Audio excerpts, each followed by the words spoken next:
This is MuggleCast, the Harry Potter podcast discussing everything about J.K. Rowling's Wizarding World. Welcome to MuggleCast, episode 361. I'm Micah. I'm Eric. And that's it. Normally we expect at least a third, possibly a fourth, but this week it is just Eric and myself here for this episode. Andrew is actually in New York and doing, I'm not quite sure. I've seen him at least post on social media that he's around the Times Square area. I know he stopped by the Cursed Child shop, at least from the looks of things, and I'm just going to say I didn't get a text message. Yeah. I wonder what he bought us. I wonder what he got us from the Cursed Child shop. Well, maybe you, because he's in my city. I didn't even get a text message. Well, I don't know what that says. Longtime listeners of the podcast or listeners to the other podcast, Millennial, will know that Andrew has one thing in his life that he loves more than Harry Potter, and that is Bruce Springsteen, none other than the boss. And I think that Andrew is on a trip to see the boss, or he did see the boss on Broadway just a couple nights ago, and he said it was a life-changing experience. Well, that's usually what people say about me, too.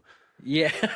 While Andrew recovers from that life-changing experience, we have an episode of MuggleCast to do. So that's super exciting. I know we're going to be getting into some more trailer recap for more feedback that we got from our listeners who listened to our double episodes, the back-to-back parts 1 and 2 of our trailer discussion, which was really fun to do last Tuesday night.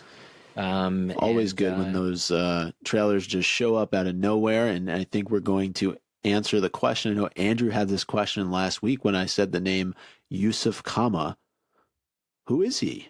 Well, we may have a little bit more information on who he is and who he's related to, and well, look, this is what you get when Andrew is not on the show. I think you're doing a great job of hosting us so far, Micah. Mm-hmm. Well, before we get into that discussion, I know you had an update on the 777 challenge, which we touched on last week. Yeah, so we actually have great news so far. We've obviously we've surpassed the 777 patron mark over on Patreon. It's patreon.com/MuggleCast, and that was what we were going for. So the special things that we were going to unlock, such as the live show following our Seeing Cursed Child next month, the holiday commentary episode of MuggleCast with starring Jude Law, of course, Dumbledore, is all unlocked. So we're definitely going to be doing those. I will say there is still some room to get a MuggleCast mug, which is this year's patron giveaway. If you're one of the next 25 to 30 people to sign up at the Dumbledore's Army or Slug Club tiers, you will still be eligible to get a mug, even though we've hit the 777. We're going a little bit further, just in case you still want this mug, which, by the way, designs are on the MuggleCast website, MuggleCast.com. It's a really cool looking mug. You can choose your house color, and it will say, on the one side it's the logo, on the other side it will say, "No latte is safe." Whoever came up with that, great, very creative mind. We're just patting ourselves on the back at this point. It may or may not be one of the two of us. I'm just saying. Yeah, but really, it's a good opportunity. If you've been thinking about it, of course, you hear us every episode probably. If you listen to MuggleCast regularly, that we bring on patron guests to host our episodes, as well as a myriad of other opportunities, monthly giveaways, and not to mention these prizes like these and yearly things. So definitely check us out at patreon.com/MuggleCast if you're have been thinking about or pondering whether or not you want to join. No better time than now. Mm-hmm.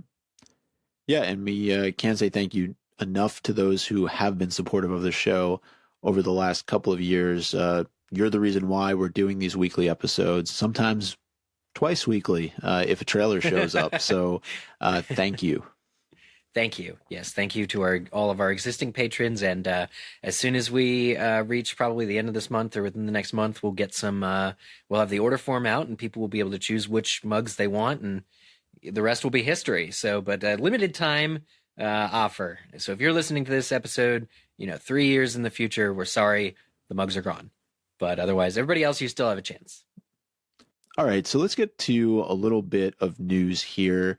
And the first story is a little sad, and that is that Pottermore has sacked some of its editorial staff. And I know that traditionally on this show, we have been highly critical of Pottermore at times, and I think rightly so. However, it's never good news when you hear that people have been let go from their job. So yeah. I don't know necessarily where this is headed. It seems like Pottermore has had a number of changes that have taken place over the course of the last week or so, and it'd be interesting to see what direction the site goes in, particularly given the news last week that the Wizarding World has kind of gone through a rebrand. And we know that this logo for the Wizarding World is highly prominent on the Pottermore website. Wonder if that has anything to do with it. I wonder. Yeah, this news comes from BuzzFeed, of all places. But BuzzFeed first reported yesterday that, as Micah said, Pottermore sacked or let go what apparently is the bulk of its editorial staff. We're talking about both senior and junior members of the editorial board at Pottermore. It would seem to indicate to me that they are going to be getting away from the think pieces that I know I very recently have mocked out loud as being, really having no teeth. Pottermore, with these editorials you would see would be, even when they would break news, it would be written in like the passive voice. Like some news came out that said, and just like, what is going on?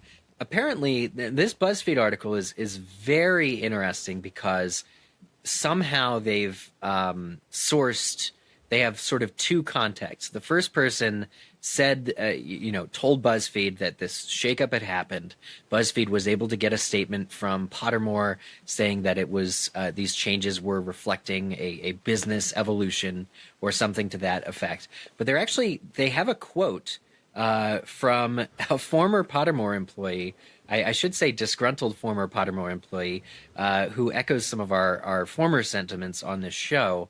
That quote is, "I think turning Pottermore into an editorial site a few years ago was a lovely idea with the potential to be great, but the execution has been disappointing." A former employee said that. They continued, "It is essentially a glorified merchandise shop with some cute articles that might appeal to hardcore fans, but don't have enough of point of difference from the rest of the internet's writing about Harry Potter to survive." So this person is, their opinion is literally that Pottermore is too close to fan sites in terms of what it can offer, editorial wise. And I think that's, first of all, a major compliment to Harry Potter fan sites and, are places like BuzzFeed and Mashable where big Harry Potter articles do tend to appear. But also it's a slap in the face when a former employee has this kind of opinion, saying that execution of an idea, it just did not succeed. Right. And I would agree that the first thing that I thought of when I saw the comment about it becoming this editorial site, the competition that existed for so many years among fan sites was pretty impressive. And that goes, without saying, thinking of sites like MuggleNet, The Leaky Cauldron, Snitch Seeker, could go on and on and on. HPANA, Veritaserum, HP Fanzone, Darklord.net, HP Fanzone, yeah. There's good shout out to Andy McRae and Zach, our buddies over there in Australia. Down under, yeah. So McCleary. It's they position themselves very, very difficult, or in a very difficult situation, I think. Well, they took us on. They were basically taking on Harry Potter fan sites by deciding to play after the glory years, after the fact. And I think to do that, you have to have a very solid plan in place. You have to know exactly what you want to do, because you're coming to the game late. You're essentially showing up in overtime, and that's what they did here.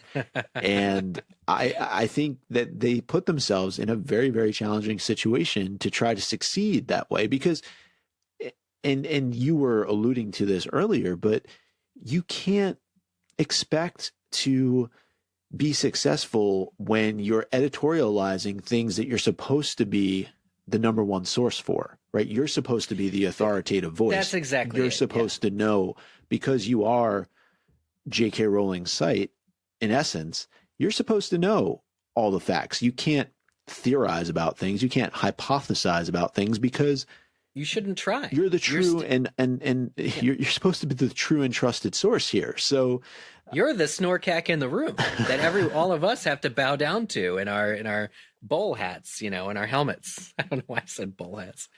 I guess that's the thing. Yeah. Bowler hats. Yeah.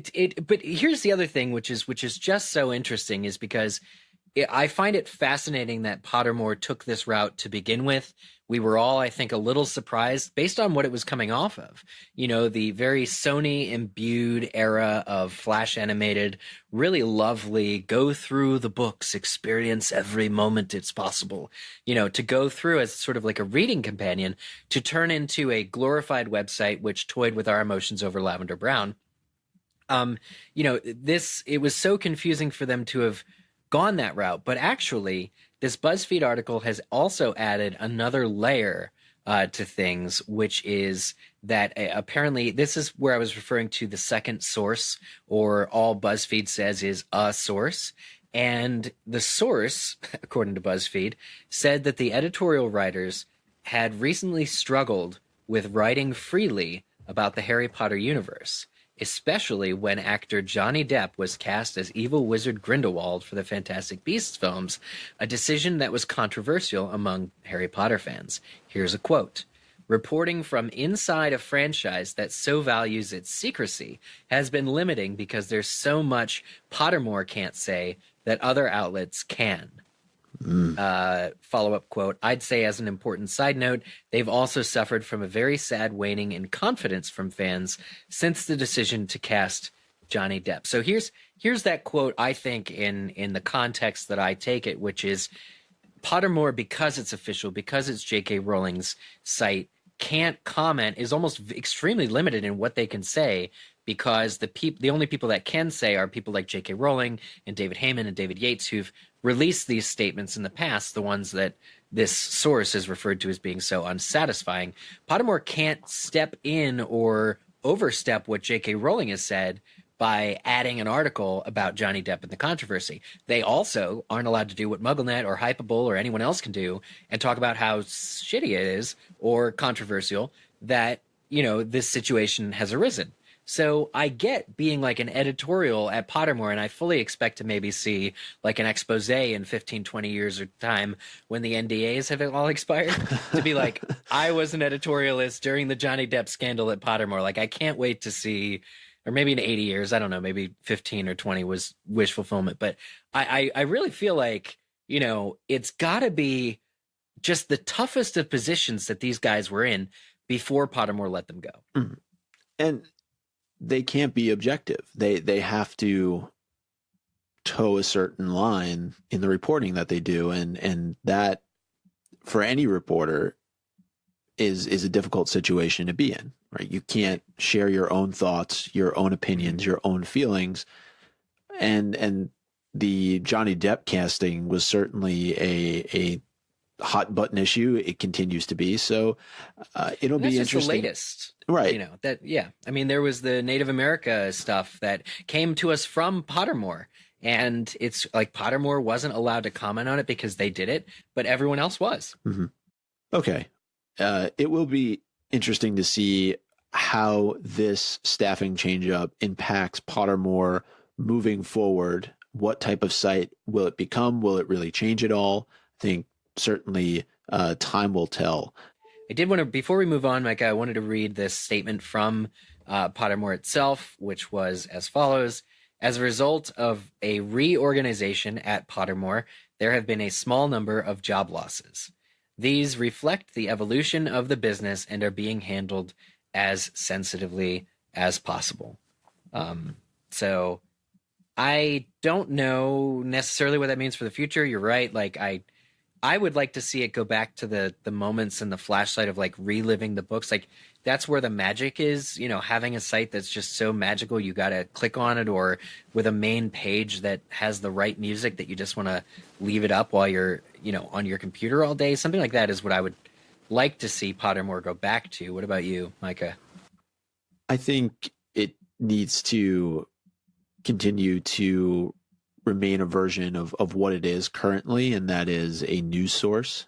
And it should just be the premier news source for all things Potter. And it shouldn't go the direction of trying to create editorials. That's not what is needed. That's why you have fan sites. And I think even in today's day and age, sure, the news is not going to be as frequent and the stories are not going to necessarily be as big, but leave the theorizing, the opinions, the editorializing to us, to the fan sites, to the podcasts. That's what helped make this community what it is today. And I think that when you try to take an official spin on that, as they've seen, it doesn't work. And there's plenty of other things that they can do. You touched on a few of them. Go back to the basics. Go back to really diving into the Potter series and finding new and different ways to bring it to life. I think that would be probably the best decision that they can make. And even consider going back to being a resource, being that encyclopedia that had been talked about for such a long period of time. That, to me, I think, is something that fans would continue to enjoy. So, sorry, condolences to the editorial staff that was just let go.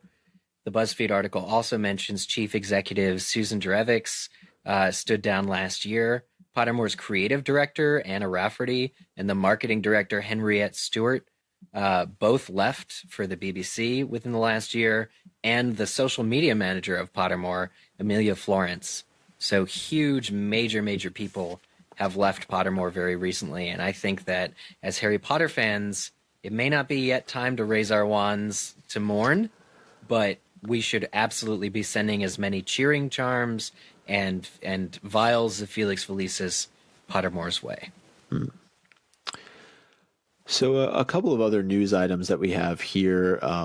The first related to the Crimes of Grindelwald and the fact that, similar to Fantastic Beasts and Where to Find Them, the Crimes of Grindelwald will have its own screenplay in printed version.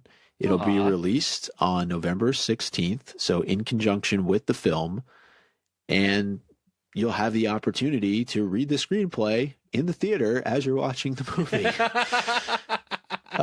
It'll also be available on Pottermore, which will carry the ebook version. And Little Brown announced that they will be doing a version for UK fans. Scholastic, of course, will be doing the version here in the United States. So I actually found this book to be extremely helpful when we were going through the movie afterwards, because there were certain things that I just didn't catch when I was in theater. You know, there's certain things that you can't hear, or you can't make There's out, accents. and this helps to confirm those things and help. You know, it's a good companion. Yeah, I like it. I still feel as though the version of the screenplay everyone got is not any of the drafts. It's the final version, which means absolutely zero detail that doesn't exist in the film is in these books. Zero, none whatsoever, not a zilch. That bothers me. But otherwise, you know, as a screenplay, as a companion, I love what you said about, like, you could bring it in maybe on your Kindle for a backlight and read the script as the film is happening. That will be something that I absolutely Here's the thing, though, spoiler alert, right? Because this book is going to be in stores probably before a lot of people end up going to the theater. That's true. Unless you go the day of, you're going to potentially be completely spoiled, or spoilers. You know those scripts are going to leak online somewhere. Yeah. And Not you know what saying it'll be that like I would do anything like that. No, or the you same would. kind of. But we know like this, people. It'll be like the Snape kills Dumbledore people who ran up to the people in line at the book signing are going to do that to movie theaters because, like, I've read the book and this happens. The real Grindelwald was inside of us all along. So I don't really know what to expect but it is a good, you're right. It's useful for us, Micah. It's useful as a tool, and it's, kind of, maybe they'll offer some film cells from the movies or some kind of, like a screenshot thing in addition. Did the original screenplay have like 1 or 2 pages of screens from like the making of or something like that? Or am I just making that up? I'd have to check my copy. It's possible, but it's well designed. It's a hardcover book. It looks good. So for those still wishing to support Fantastic Beasts, the film franchise, and that's a big question mark, and Crimes of Grindelwald in particular, it's going to be a good item to have. I'm still struggling with whether or not to see the film opening weekend. I know a couple episodes ago when we had Danya Abramoff from Hypable on, she raised some good ideas about what to do with, seeing the film if you're having these sorts of issues with the Johnny Depp controversy. And so I think that it'll be a mixed bag, and I wonder if people will maybe resort to the script without seeing the film to show the movie studio who's boss. I'm kind of, this throws another element of possibility, I think, into those previous discussions we've had on earlier episodes. There is definitely the possibility that you will see certain fans protest the premieres, the opening dates of the Crimes of Grindelwald, to your point, just given the controversy around Johnny Depp's continued involvement in the series. I know I still plan to see it opening weekend, and I think one of the ideas that Danya had presented is take that amount that you would be spending on a ticket, even if you do go and see the movie, which I plan to do, but make a donation to a charity that supports victims of domestic violence. Yeah. Exactly. So that is one way to go about it. But obviously, however fans feel, they're certainly entitled to those feelings and those opinions and to do what they think is best.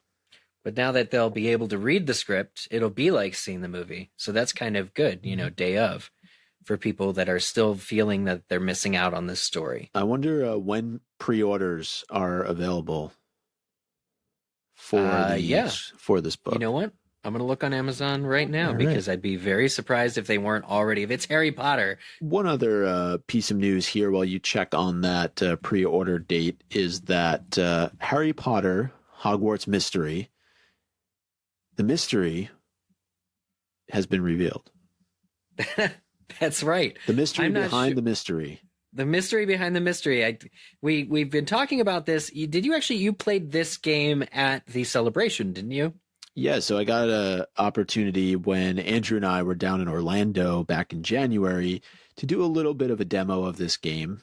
And it was fun, and definitely plan to download it in the future and check it out. I know that we've talked about it a couple times on the show.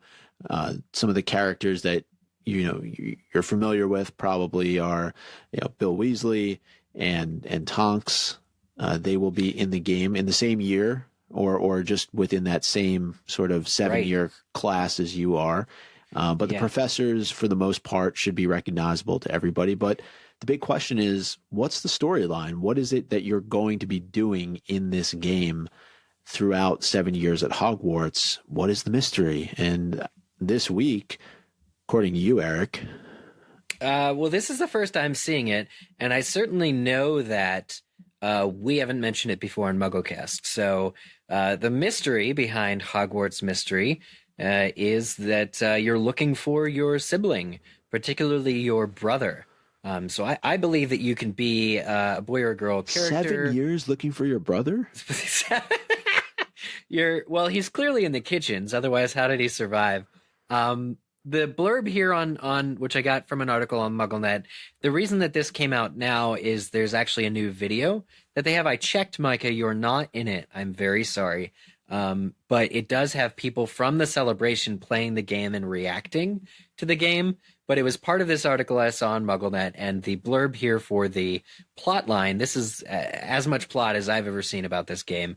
Hogwarts Mystery, which takes place in the years after Voldemort's first downfall, follows the player character through the whole 7 years of a Hogwarts education, which all 7 years, it's crazy, attending classes, casting spells, brewing potions, making friends and enemies, playing pranks, and solving mysteries. Though the game's creators have revealed that a central mystery... Oh, so the game's creators recently said that a central mystery involves the disappearance of the main character's brother. But there will also be many more, both large and small, driving the plot. So perhaps your sibling isn't lost for all 7 years. It's just maybe one of the ones, and then that's the one that we know about for the game. Check the Chamber of Secrets. That's all. Check the Chamber says, yeah. One of the Hogwarts mysteries in Hogwarts Mystery is going to be your missing brother, and you've heard it here first. So, all right. Well, yeah. More to come on that game. I don't know that we've gotten the official release date yet for this game. Seems to be a bit of a mystery, but speaking of release dates, I did check. You can already pre-order with one click, I might add. The Crimes of Grindelwald screenplay. By the way, Kindle version is $12.99, and ouch, the hardcover is $23.59. That'll drop. It'll drop on my toe and break my toe. How big is the book? I mean, you mean the price will drop? Well, we don't have a runtime for this movie yet, do we? 6 hours and 87 minutes. 7 hours, 27 minutes. I.e. 700 pages.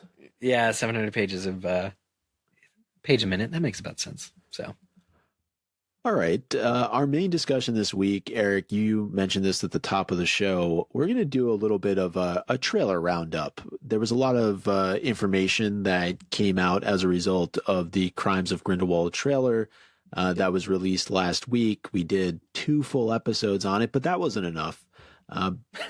We needed to dive deeper into the details. We needed to hear more from our listeners, from our patrons. And one of the areas that I really wanted to focus on, which I think a lot of people have spent time looking at, is that cryptic wall. And I'm not going to go ahead and presume, like I did on previous episodes, as to where that is. I think that can be part of our discussion. But let's start first by breaking down exactly what we know to be on that wall. And we did talk a little bit about this on prior episodes, but I don't think we had all the names. And there are a lot of eagle eyes out there amongst our listeners and just amongst the fan community that were able to discern all these names. And I think it warrants a lot of discussion. So I wish there were just I wish somebody would release like a 3,000 pixel version of this image. I always feel like I need to put my glasses on when I don't actually own glasses, just to kind of analyze this one photo, this still shot from the trailer. Mm-hmm. Yeah, there's a lot of information there, clearly, more than just what we're going to talk about. Yeah. Let's start with Corvus Lestrange. So he is the focal point of the top part of this imagery. And if you look at how it breaks down, it's clear that he's had relationships with 2 different women. Ooh. The first one being Leta Kama. Now that last name should sound familiar because there's another character that has been cast in the series, which we also mentioned on either Yusuf, your buddy Yusuf. Yeah, 359, 360. When I said the name Yusuf, everybody said, who? What? Well, what? At least, no, not everybody. Andrew said that. Yeah. And we'll talk a little bit about him coming up. Could that be Lorena's brother, perhaps? Yeah, so Leta Kama, same last name as Yusuf Kama. Yusuf that would make Yusuf Leta Lestrange's uncle. Correct. And okay. You just got to the next point there, that Corvus and Lorena had a daughter, Leta Lestrange. Yeah. But Corvus also had another child, Credence, Barebone, but with a woman named Clarice Tremblay, which sounds very French. Oh yeah. As really is Lestrange, if you think about it. It's Lestrange, right? It's Lestrange. So could the Lestrange family have deep roots in Paris, in France? I wonder. I've never thought of traveling to a geographic location to search out, a fictional character. Bellatrix is essentially ancestors before. Because anything we learn about Leta and any of the Lestrange family, well, I guess through marriage. Never mind. Bellatrix is a black. But the Lestrange family, anyway, everything we find out about them does pertain to characters that we know in Harry Potter canon. So it's kind of cool to do this sort of digging into past family trees and pureblood stuff, because it does it does ultimately affect present day Harry Potter stuff. Right. Yeah. And the fact that Credence is a Lestrange, his name is actually listed there. It's a little bit tough to make out.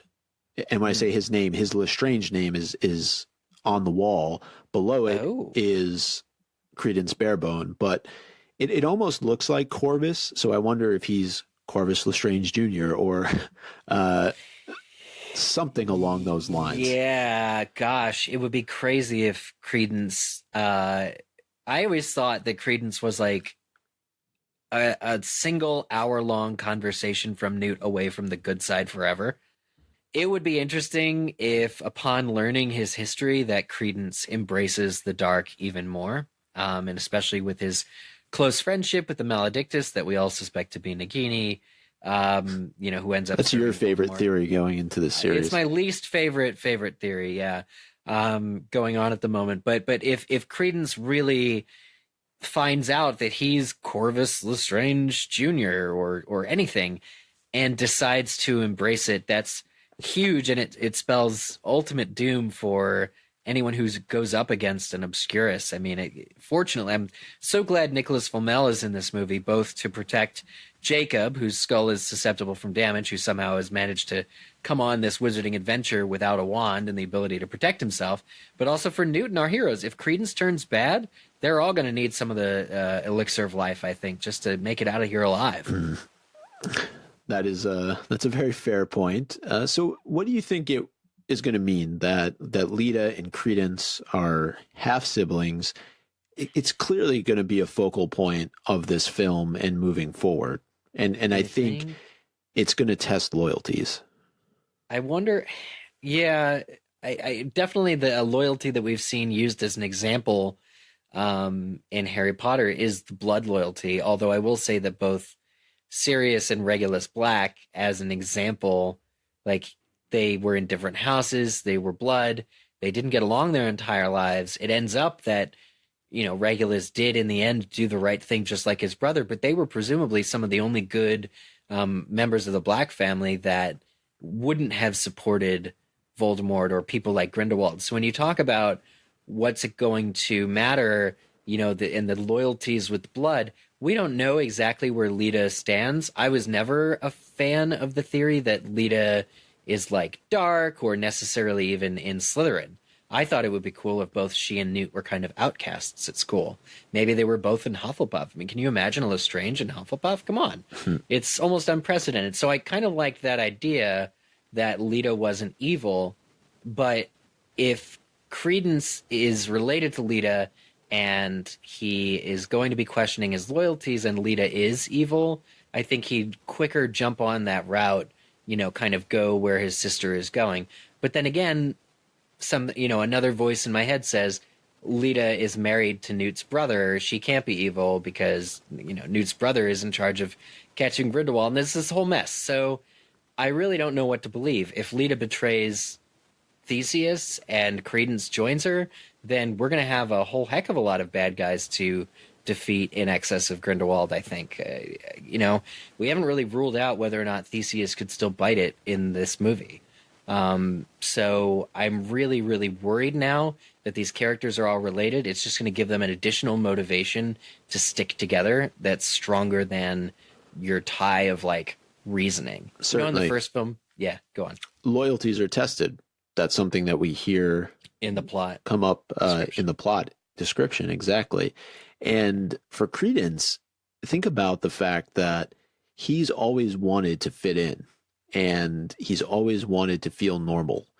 What better way than to have this magical family open their arms, welcome you? So I be very wary of that. However, it's certainly possible that Leta is on the side of good. The Lestrange family carries a certain taboo with it. So that was mentioned in Fantastic Beasts. That was by Queenie. And just because that is the case, though, doesn't mean that Leta necessarily needs to be evil. Other members of her family certainly could be, and that could cause rifts, right? That could test loyalties amongst the Lestrange family. I'm trying to guess, as a writer, you have certain reasons for doing things, and I was highly skeptical in the last episode about why everyone needs to be related. Like, this essentially means that Newt is related to Credence, too, through marriage, because his brother Theseus is married to Leta, who's Credence's half-sister. So, for me, thinking that Credence is a day away or an hour-long conversation away from being turned good forever, thinking plot-wise, the only thing that would prevent Credence from turning good, because Newt already has reasoned with him quite well in the first film. I really feel like there was a connection there. I really feel like Newt being the only one who knows how to save the Obscurus, right? He got to a point where he nearly saved the hosts when he got the Obscurus out of the girl in was it Sudan? So I feel like Newt and Credence already have this connection. There's no need plot-wise to bring in a family connection that's going to cause him to want to turn good. I feel like what I'm trying to say is I feel like it almost means that Leta has to be evil. Like Leta has to be that dark influence who is going to turn Credence, because I feel like if he's welcomed into a magical family, as you say, you know whose family that's going to be? It's going to be Newt's. It's going to be Theseus and Leta and Newt, the brother-in-law, who's crazy gallivanting around the world all the time. It's a happy, presumably good, positive family.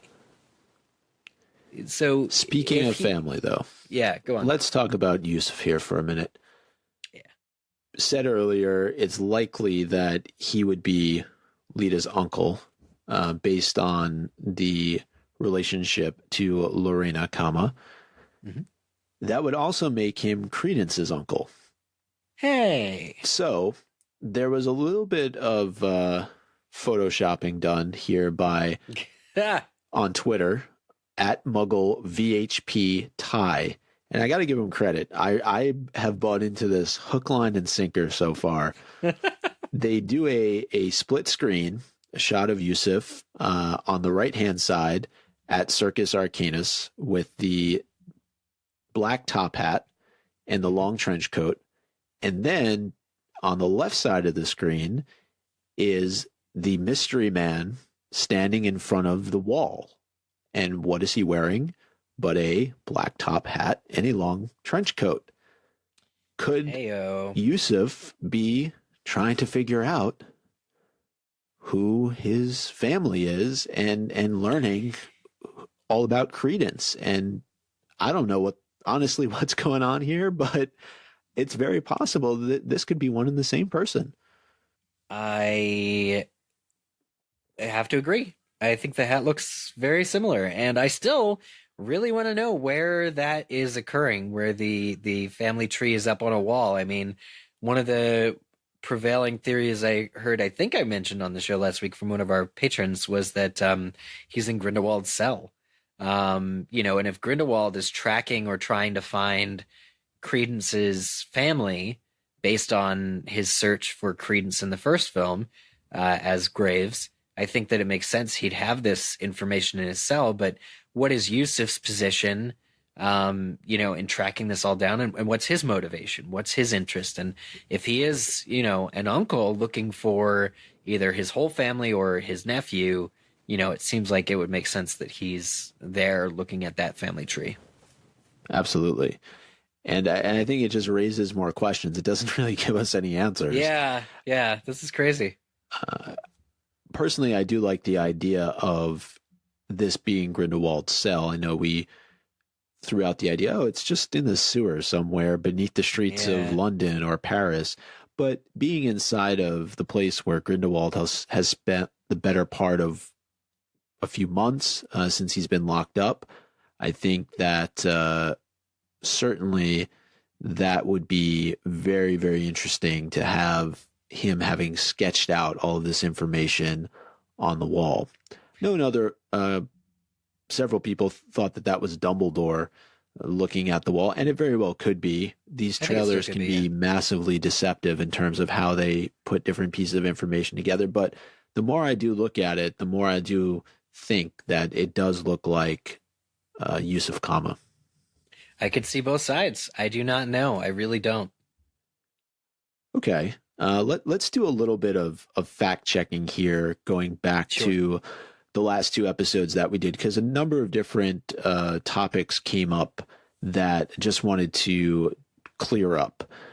We did talk about who was Minister for Magic back during this time period, because we touched on the character of Travers showing up at Hogwarts to come face to face with Dumbledore, and there's several other people that are there in the background. Hector Fawley is the Minister for Magic at this time. He served from 1925 to 1939, so actually he's just sort of started his term as minister. And this comes from Pottermore. The description says, undoubtedly voted in because of his marked difference to McLaird, the ebullient and flamboyant Fawley did not take sufficiently seriously the threat presented to the world wizarding community by Gellert Grindelwald. He paid with his job. So that's his predecessor, or that's him? That's Fawley, right? Yeah, so Fawley paid with his job, I believe, and maybe he becomes relevant to the story as we move through the series, because he is removed from office one way or the other in 1939. Right. That is just prior to what we would anticipate to be the battle between Dumbledore. Oh, it's and 6 Grindelwald. years. Yeah, it's close enough. Well, that definitely happens in 1945. So you're right. I mean, we're still in 1928, I want to say, which is the year that Serafina Pickery is removed from office in some form or fashion. We have no idea, thanks Lego, how that happens. But, getting another guy with dates here, Hector Fawley, who's not going to make it the full length of 45, I could easily see Grindelwald killing him. Yep. I mean, he could be removed as Minister for Magic, and Grindelwald still didn't like, the way that he does business and kills the former Minister for Magic as like a terrorist act. I could absolutely see that. So, unfortunately, that the Minister for Magic, for me, it's going to repeat sort of what Fudge was to Harry Potter in my mind. Like, I think that seeing as how this biography of him describes him as not taking the threat seriously enough of Grindelwald, that very much has echoes of Fudge not taking the threat of Voldemort seriously, not believing, actively putting obstacles in Harry and Dumbledore's way to prevent them from getting the truth out. I mean, Fudge was a pretty big roadblock, and it's upsetting to me that we're going to have to deal with another government type, another politician type, who seems to be very, very, very similar, at least on paper, in terms of the grander scale of plot development. Yeah. I was just thinking, this is Fudge all over again, in a very different time period. Fudge was Folly all over again. There you go. Oh, there you have it. Yeah. So another bit of information that we got from Pranvi Singh over on Twitter. They said that I think the Dumbledore, the DADA professor during Fantastic Beasts 2 was Professor Merrythought, which is mentioned in Chapter 17 of Half-Blood Prince, and the headmaster is Armando Dippet. You were discussing this in the latest episode, by the way. Love your podcast, even though I've only been with you guys since episode 300. And so did a little bit of digging on Professor Galatia Merrythought.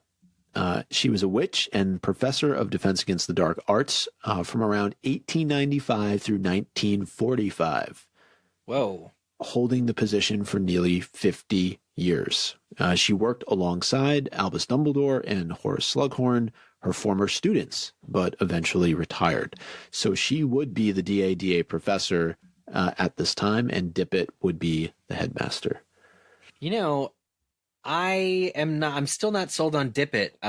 According to Wikia, which I hate that I'm referencing, it's just the first Google search.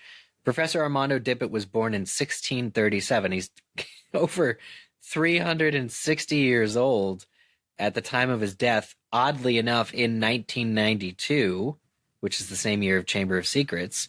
So that's weird. But it doesn't say that when he became headmaster of Hogwarts. The guess on HP Wikia is in the 1940s. And we only know that he was headmaster in 40s because of the events of Chamber of Secrets. You know, Armando Dippet is the headmaster during the period of time when young Tom Riddle opens the Chamber of Secrets in 1942. But we don't know that he'll be the headmaster in 1927. We just don't know when he starts. I don't think that part is confirmed on Pottermore or anywhere else at the moment. Is there a Wikia on Armando Dippet? Yeah. It says he became headmaster in the early 20th century, question mark. Where's this from? Tales of Being All right, so still some questions I'm going on out a deep there. dive. Yeah. We'll try and lock that down, but interesting that we have a DADA professor who has held the position for more than 365 days. Yeah. Or less. Oh, that's true. Yeah, well, before the job is cursed. Which I love about this is it's a chance to get back to Hogwarts first before Tom Riddle goes there and then during Tom Riddle going there. We have some very prominent students that we know about that we will potentially see in these films. Hagrid and young Voldemort are just two of them. Mm-hmm. But they will both be students within the time frame of these films. Giving Newt perfect opportunity to give Aragog to Hagrid.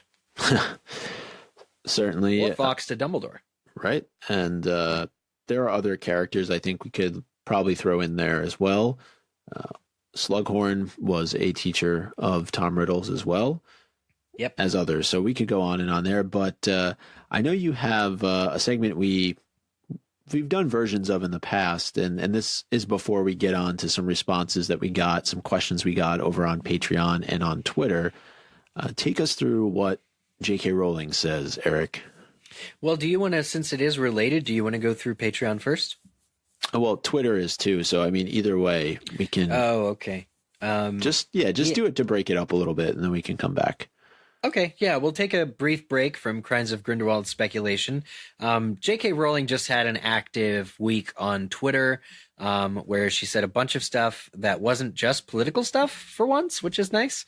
But we got an update, just running through these fairly quickly. We got an update on Lethal White, which is the fourth Cormoran Strike book. She stated that is, she said, I'm very close to finishing the fourth in the series. She actually wrote the day that the trailer came out. So last Tuesday, she wrote something very funny about getting tied up in writing the book of Lethal White while seeing the new trailer. She says, the murderer is being unmasked right now in #LethalWhite. But I stopped to watch the #Fantastic Beasts trailer, had a sudden idea for the third script, meaning Fantastic Beasts 3, wrote it down, went sprinting back to Strike and Robin, and now my brain is turned into Clue Beast Wizard Murder Weapony Soup. Need tea. Period. This is what happens when you double the Twitter character count, by the way. I was like, when is this going to stop? Wizard, murder, this is 140 characters, and then I'm like, oh no, I forgot. Now it's 280.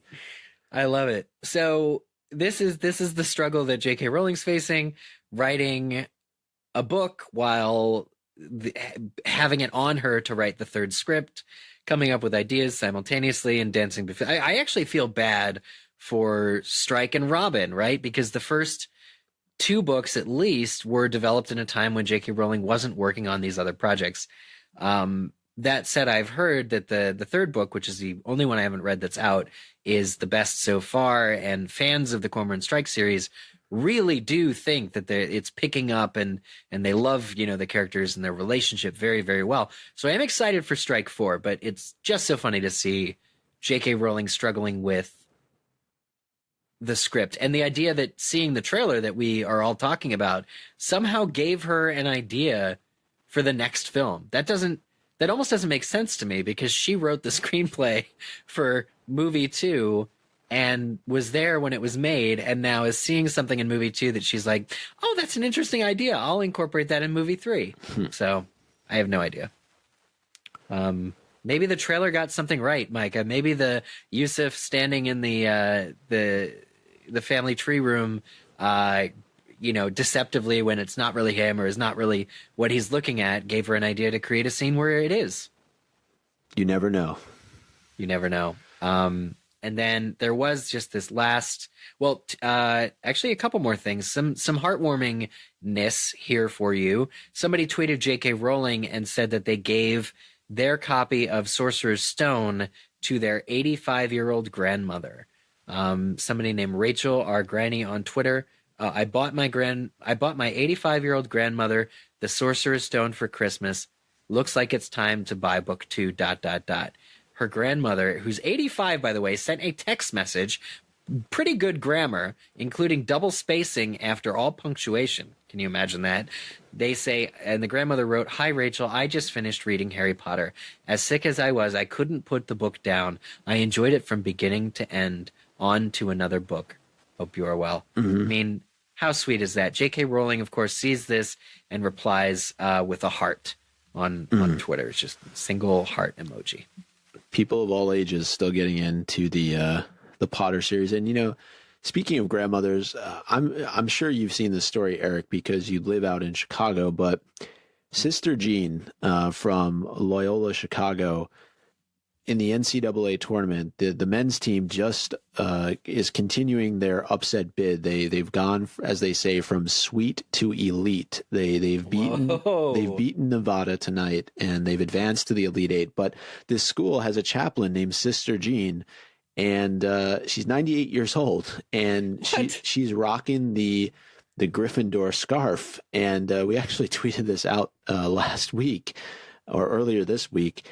And all the fans from the school have it too. I'm assuming it aligns with their school colors, but I just thought it was very interesting to see this.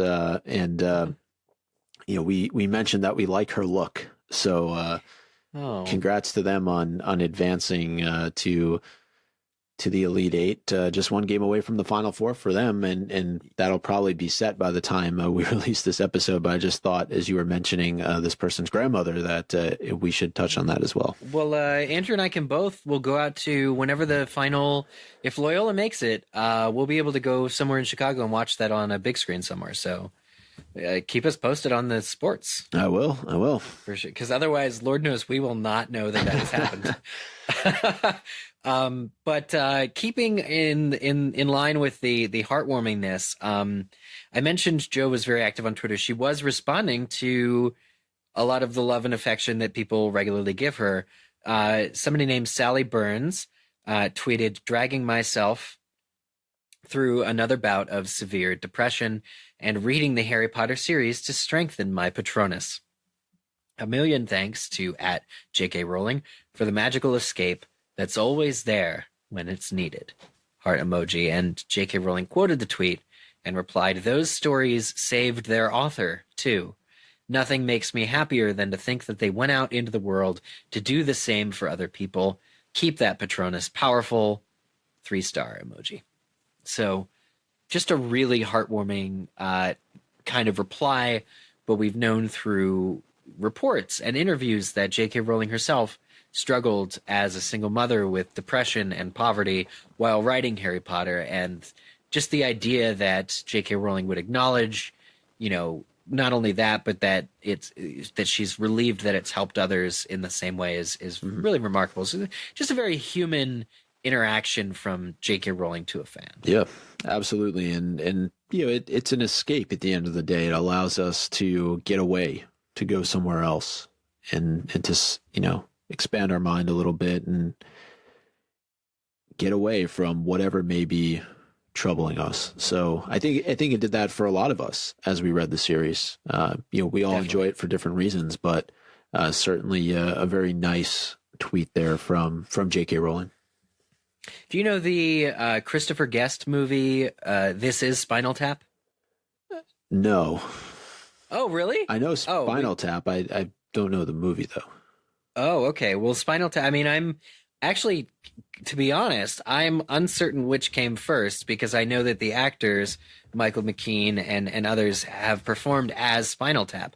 But the movie, which debuted as a mockumentary, like a fake documentary on a fake band, This Is Spinal Tap, was apparently the inspiration for what we mentioned earlier on this podcast of the Defense Against the Dark Arts position being cursed. J.K. Rowling also said this within the last 7 days on Twitter. Somebody posted, somebody else had the scoop, actually, and she confirmed it. Let me see here who it was. Quite interesting, at Quickipedia, Q-I-Capedia on Twitter, said, according to J.K. Rowling, so I guess sourced elsewhere, the curse of the Defense Against the Dark Arts teachers was inspired by the Spinal Tap drummers regularly dying in bizarre circumstances. So I am sure that there, although it's been a while since I've seen This Is Spinal Tap, that there is because it's a fake documentary of a fake band, that there's probably a running joke where it's so hard to keep a drummer. And this movie, which came out in 1984, is renowned the world over. It's actually got an 8-star rating on IMDb. Was the inspiration for J.K. Rowling for Voldemort cursing the Defense Against the Dark Arts job and her having to get a new teacher each year. So, inspiration comes from the strangest of places sometimes. Yeah, absolutely. I think that's fair to say. Good, funny joke. So, absolute final on J.K. Rowling Says is what I find to be the most interesting tweet from her in the last week. Somebody asked her, Tyler Follow at ProtigoFDN, Tyler Starr, J.K. Rowling, do you think Newt Scamander and Kenilworthy Wisp, who, by the way, is the author of Quidditch Through the Ages, are friends? And if so, do they sit around making vegetarian dishes for each other? She replied, What? No. Yeah, I don't know where that second part comes from. I like the idea that, these are the two Hogwarts school books that came out in 2001 for Comic Relief. And I can't believe if this is the first time somebody's asked her, do they know each other? Are they friends? Do they like each other? What's going on here? She replies, no, I don't think Newt and Kenilworthy would be friends at all. Very emphasized, very different kinds of people, parenthesis, and Kenilworthy would definitely eat steak. Yeah, I was going to say, where did the vegetarian piece come in here? I don't know. Anyway, this is huge because I like some other Harry Potter fans, I'm sure, I'm waiting for the Quidditch Through the Ages movie starring Andrew Lincoln to be released, which will reveal the backstory of Kenilworthy Wisp and his many, acclaims that he's gotten through his history as a team member of Quidditch. But this idea that they would be friends, being contemporary authors, or even that Kenilworthy could show up and just be like that rival author, like Mondo Burger and Good Burger in Good Burger, something like that in these films is kind of a ridiculous concept. But I love that somebody just flat out asked her on Twitter, would they be friends? And she's like, no, they wouldn't like each other at all. Not because any of them are bad. She just said they're very different kinds of people. Well, look, I mean, one is a movie star and the other produces audiobooks, and actually the Newt does both. So Kenilworthy needs to get going here with his career, do a little bit more than just voicing and writing Quidditch Through the Ages. That's brand new. That happened in the last 5 days too. It's worth mentioning Quidditch Through the Ages is now an audiobook, and it's narrated by Andrew Lincoln, who is foremost known as Frank Grimes from The Walking Dead, and who we also know, or Anglophiles will know, was the guy in Love Actually who had a crush on Keira Knightley. So I know we mentioned that was coming out, but FYI, it's out. And Audible has it, and it's also on Amazon. I'm sure it's on Pottermore too, isn't it? Yeah, probably. I don't go there for my audiobooks, but Should probably do that. But anyway, so this concludes J.K. Rowling Says. As I said, like, that was a long segment, but you know what? She's been active, so there you go. There you go. We also heard from our patrons as it related to the recent Crimes of Grindelwald trailer, and some questions in here, some comments. Mm-hmm. So let's start with Melissa Fitterer, who asked the question, do you think Dumbledore's comment about Newt not following directions means Newt really isn't supposed to be in Paris? I think he's absolutely supposed to be in Paris. I think that Dumbledore absolutely 100% sent him there. He just has to say that he didn't. Yeah. And look, we see him putting together what appears to be invitation or postcard from Paris.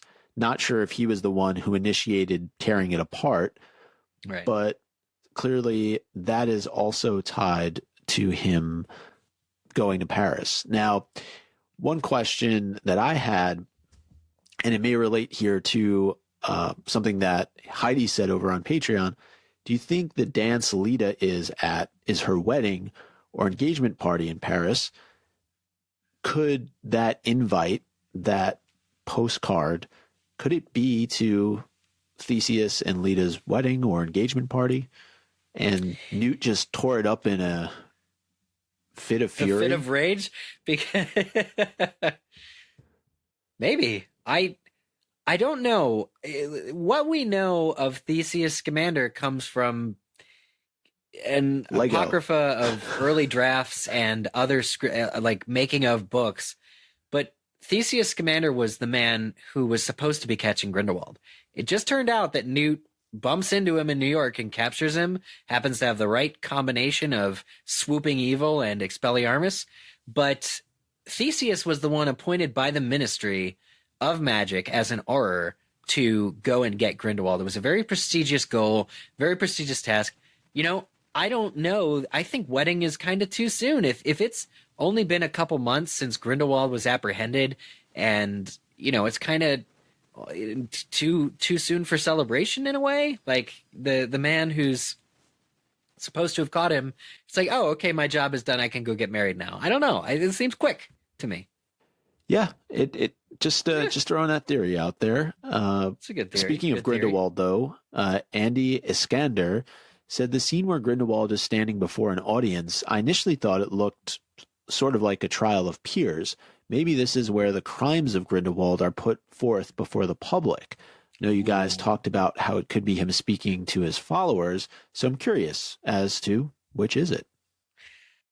I love that idea that the crimes of Grindelwald are being laid out in that scene. I'm worried whether or not he looks handcuffed or restrained in some way. I feel like we determined that the woman next to him is Rosier, yep. You know, which is potentially one of his followers, and I think it spells certain doom for anybody who's in that room that isn't a supporter of his. But I like the idea that it would be, because it does sort of look like a courtroom or like one of the rooms underneath the British Ministry of Magic, that it would be sort of like some sort of courthouse or ceremony procedure or something. Certainly possible. Like I said earlier, these trailers are always so deceiving in terms of what you think you see. Yeah, they absolutely are. I mean, yes, a lot of times what you see is what you get, but also based on sequencing and how quickly scenes go by and you know, all those different pieces, you never know what's going on. Also, as it relates to Leta Lestrange, Serena Knight asked, what role does she have in all of this? Is she a casual observer to the unfolding events, or does she pick a side? Is she going to further break the Slytherin equal evil rhetoric? Do we even know if she was sorted into Slytherin? Eric, you asked this earlier. I wonder how much her engagement with Theseus will affect her decisions in this matter. I really think that Leta will be the person to watch as the series goes on, but maybe that's just me. If Newt and Leta were romantically involved, which I think that's a big if, because they don't have to be. If they were previously romantically involved, I would say the stakes are probably higher for her being a growing villain, or because I don't know how much strife J.K. Rowling is going to throw into the Newt and Tina relationship. They barely know one another, but it was very clear that they like each other, and we know that they do end up together. I see Leta as much more than just a romantic rival to Tina. I see her as more like a villain or an equal, maybe a close confidant of Newt's. So we don't know, I think, as far as I'm aware, whether she was in Slytherin or not. Like I said, I think it'd be even cooler if she wasn't, to break that mold. But either way J.K. Rowling goes, if she's a good guy, it's good for diversity, presenting not all Slytherins as evil, or, if she's not a Slytherin, great. But I really think that she could be a spy, and much in the way that Graves infiltrated the U.S. ministry, or Makusa, was it? Yeah. Leta could be engaged to Theseus as a form of espionage, because he's the man who is supposed to track Grindewald. So I just don't think it spells good things for Leta and her loyalties, but I have absolutely zero clue. Yeah, definitely a lot to figure out as we move on related to her, since she was just a very brief mention in the first film, but clearly playing a much more integral role. People have said it even looked like she was one of the individuals who apparated onto Hogwarts grounds at the beginning of the trailer. So who knows even what her profession is at this point. Does she also work for the ministry? All we know is that she still holds a place in Newt's heart, enough for Queenie to pry and make him visibly uncomfortable. Not that takes a lot, but... Right. So I know on the last episode we talked a little bit about the new Wizarding World logo. There were differences of opinion. And I asked the question, people listening, to let me know if I was the only one who felt not as positive as the two of you did. And Kimberly Waltman said, I'm with Micah. The new logo is underwhelming. The font makes me think of fishing hooks. I don't know if I went that far. Fishing hooks? With dried worm I will guts say on this, them. though. I did get a number of people who tweeted at me as well, talking about the logo and agreeing with some of what I said. I think I was a little bit harsh in my reaction to it. It was late at night, to be fair, although it is late right now as well. But clearer in mind right now than I had last week. We had just done an entire episode of trailer analysis prior to recording the one that we talked about the logo on. Mm-hmm. Which was still 45 minutes of trailer. Yeah, look, the logo itself, I do like the look of it. The open book feel with the wands being different pages. I think that's very cool. I'm just not understanding the larger picture. I know Andrew wrote a great article over on Hypable. You did a really great job explaining sort of the removal of J.K. Rowling from the Wizarding World. And what that means for the future. I'm kind of indifferent to it. It doesn't really strike me in any way. And I think that's fair to say. And, we'll see how it continues to be incorporated into different things moving forward. I saw it's on that script book for the Crimes of Grindelwald. So they're wasting no time in getting out new material that has this logo on it. Oh man, I missed that. I'm going to go look at it. But yeah, it's just going to be, it's only supposed to be a little watermark thing, and just a little seal to let you know that it's not supposed to be prominent. In speaking about it on our podcast for 30 odd minutes last week, we rose it to more prominence than it, in terms of front of mind, than we ever necessarily are going to see again, or otherwise ordinarily would have received. It's just the new official brand sort of thing. And you're right, it is in the clouds. It's down there in the lower left. So seeing that and Scholastic is all you'll ever need in the future to guess whether or not something is an official Potter product, or Wizarding World product, I guess. All right. Yeah. Let's move on to some responses we got over on Twitter. Yep. We heard from Kale IDLT. I think you mentioned this earlier when we were having the discussion about where that wall was and who that individual was that was standing in front of that wall. He said the scene in the trailer where Dumbledore is looking at the writing on the wall, what looks like a dungeon, I think he's inspecting the prison cell of Grindewald after he has escaped and maybe used the spell Revelio to find the writing. Yeah, I think that's definitely a possibility. Revelio seems to be a very popular spell to use on Grindewald, and he just as Voldemort was thwarted by Expelliarmus, Revelio is really going to be the one that just gets Grindelwald every time. Deborah tweeted at us to say at Silverdoe25, RE the Put-Outer. Deathly Hallows says it's Dumbledore's design and possibly a unique item. So there was a bit of discussion about who was using the Put-Outer. Well, if it's Dumbledore's design, I would venture a guess that it probably was Dumbledore. He could have given it to anybody, though, for a mission, the way that... It's interesting that you bring that up, though. I went back and I took a look at the trailer. There are actually 2 people in that scene. So it could be Dumbledore plus 1. Oh, my gosh. Well... I need the 4K version of this trailer immediately, because if you look as the lights are being put out, or I think it's also called the Deluminator, there are 2 people, one that go to either side of sort of the structure that's there. It's I don't know what to call it. It's like it's a wall. Yeah, it's tough to see. So, but go back and take a look. You'll see that there are in fact 2 people in that scene. Unbelievable. My mind is blown.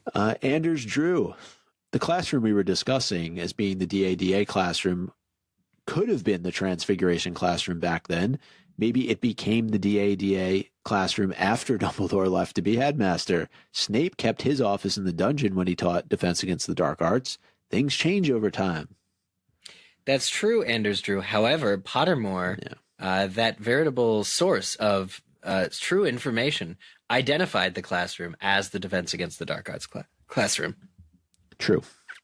So maybe I think we'll get an answer there, or as we discuss, it's just a familiar place for people to make a connection with. I think it makes sense that it was the Transfiguration room back then. Maybe Pottermore was just referring to it as how we know it currently. It certainly makes sense that classrooms would be reused for different purposes as suit their users. So, I'm all for that.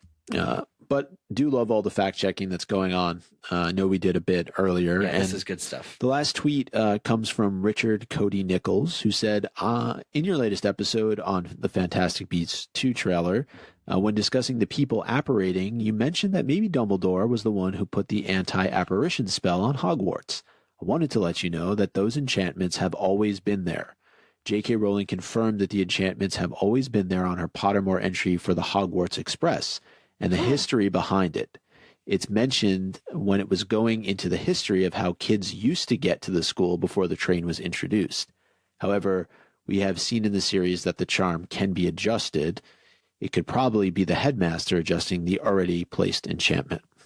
So. Yeah. I think that that much is in line with what we've already speculated, that the headmaster has the power to adjust. Given that this was an official delegation, presumably from the Ministry of Magic, all they needed was a little bit of advance notice and they would be able to get in because the charm would be removed.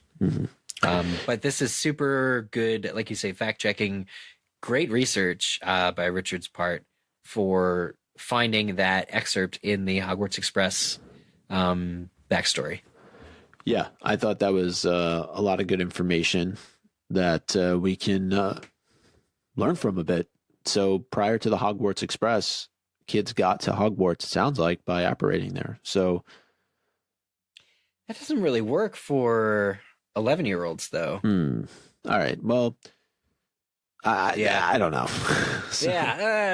We'll take Richard at his word. Probably, or maybe there are other ways that they got there, and apparating was discussed, and it was said that you couldn't apparate onto the grounds of Hogwarts. So if that's always been the case, then clearly not something Dumbledore introduced, but certainly something as headmaster that Dumbledore could control. So if it's dip it let's just say it's Dippet for the time being, who's the headmaster. He clearly allowed these members of the ministry to be able to apparate onto the grounds to get to the school.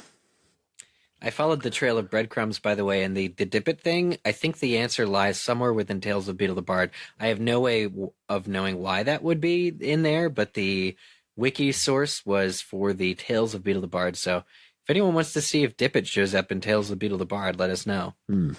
He's actually the hopping pot. All right. Let's do a little bit of Quidditch here. There, I said it for you, Eric, because I think every time you do, you say Quidditch. Well, here we go. I'm giving you a hard time. Quidditch. We have last week's question, which was, name the 3 wizarding publications known to have published Dumbledore's academic papers.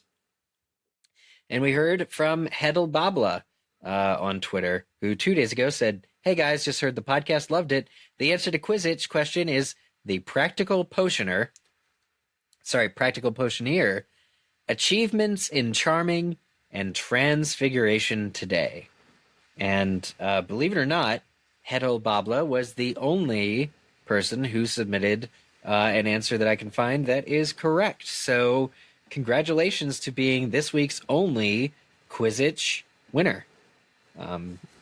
That's super, super cool. I don't think that's ever happened before. Clearly you asked a very difficult question, or it may just be that people have not had enough time between episodes to answer your Quidditch question. I think that's maybe what over the next couple of days between now and when the episode airs. Well, anyway, Hedel Babla got it in 2 days ago, so very nice work. And speaking of these questions, both last week's and this coming week's were sourced for me by one of our listeners, Andrew V., who messaged in on Facebook. He's like, do you need some help with Quidditch because you keep struggling to find good questions? And I'm like, yes, absolutely. So he had with him the issue of Newsweek that was done recently with Harry Potter on the cover. And actually it's super funny because in an all-time bout of recycling, MuggleNet actually provided some trivia questions to Newsweek for that article, and I am now using the trivia questions that Andrew sent me from the Newsweek article that MuggleNet sent him. So basically this trivia comes from MuggleNet by way of Andrew V, by way of Newsweek for Quidditch. Super, super sort of funny there. But next week's question is easier. It is a 3-parter, though, still, because I like those. In Chamber of Secrets, what 3 nonsense spells does Harry aim at the bush before Dudley calls for his mother? This is during the chapter The Worst Birthday, as a hint. I think I read that chapter. Yeah, I think you did. And when I say that, it's not like it. I guess I should be more specific. Congratulations, Micah. You've read a chapter. I would hope you've read all the chapters in the Harry Potter series, Micah. Yeah. All right. Well, I think that about does it for this week's episode. We have a lot to look forward to next week. We're doing a fun interview with a few members from the Harry Potter film concert series. Mm-hmm. We got a chance to see what they're all about when I was down in Orlando for a celebration of Harry Potter. The Orlando Philharmonic did a performance of some of these songs that you can see in the concert series. So we're looking forward to speaking with Justin Freer and Brady Bobian. Hopefully that's how you say his name. I will check with him. We'll find out next week. Yeah, I'm going to check with him next week. But we're definitely looking forward to speaking with them and learning a little bit more about the concert series. And I'm sure there'll be more on the Crimes of Grindelwald front that will surface. Well, I think that does it for this week's episode. Thanks so much, Eric, for joining me. This dynamic duo, we were able to hold down the fort. Yeah, I think we did it. Well, yeah, we did. Yeah. There are, of course, a number of ways that you can get in touch with the show.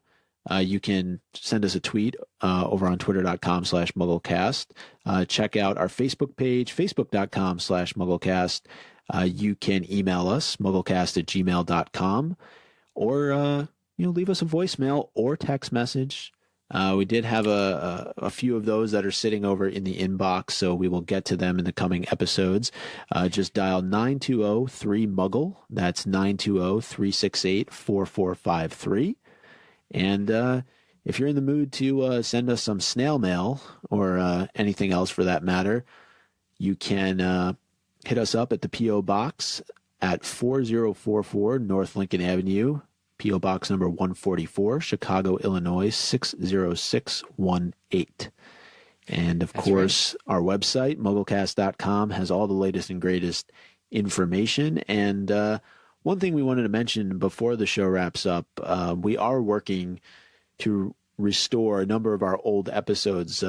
Eric, we've gotten a number of questions, right, as it relates to people wanting to listen to our older episodes that came out years and years ago at this point. Yeah, I am floored by how many people pass their time by listening to vintage MuggleCast.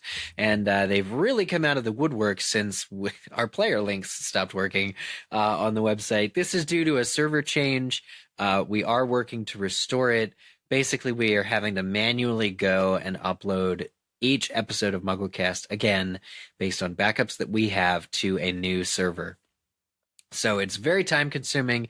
We do certainly apologize, but the first 176, I think it is, episodes are not playing. Well, 1 through 3 are fine because I did those earlier.